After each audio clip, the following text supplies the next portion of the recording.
o seu interno. Como é que é isso? Quando uma pessoa está processando determinado tipo de pensamento, com pensamentos de maior intensidade, exibem mais. Pensamentos de menor intensidade emocional exibem menos para o mundo externo.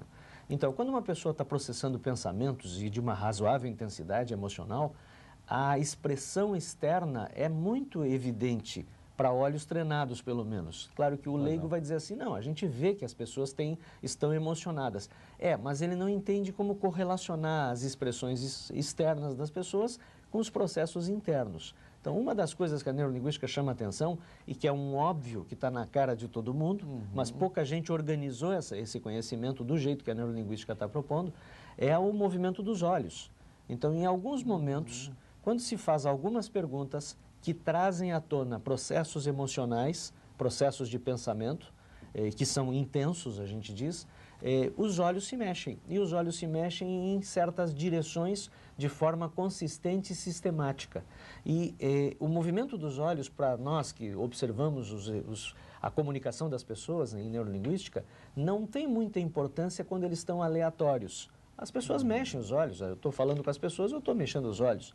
Agora, se alguém me fizer uma pergunta, e dependendo do tipo de pergunta, se evocar um processo interno muito intenso, os meus olhos vão ter um movimento mais sistematizado, mais consistente. E isto vai revelar padrões de pensamento. Então, tipicamente o exemplo é assim, o nosso telespectador pode fazer esse exercício em casa. Se eu pedisse agora para o telespectador recordar uma imagem lá da sua infância ou de um tempo muito antigo, provavelmente você, para conseguir fazer esse esforço de pensamento, você vai ter que erguer os olhos. Os olhos, quando se trazem imagens para a mente, eles tipicamente ficam no horizonte para cima. Se eu pedisse para o nosso telespectador, a nossa telespectadora, que fizesse agora uma espécie de conversa interna, um diálogo interno, aquela conversinha que a gente tem dentro da cabeça, é bem possível que os olhos fiquem do meio para baixo.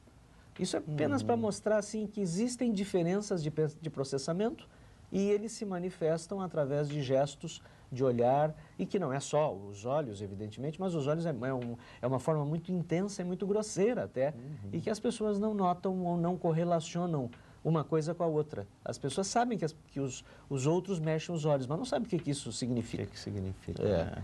E aqui uma desmistificação necessária, Estima. Tem gente que tem a ideia de que dá para saber quem está mentindo e quem não está mentindo pelos olhos.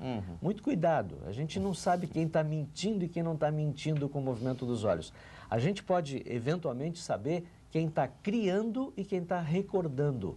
Agora, se isso significa mentira, aí você já está entrando no significado do pensamento, que a gente não tem acesso.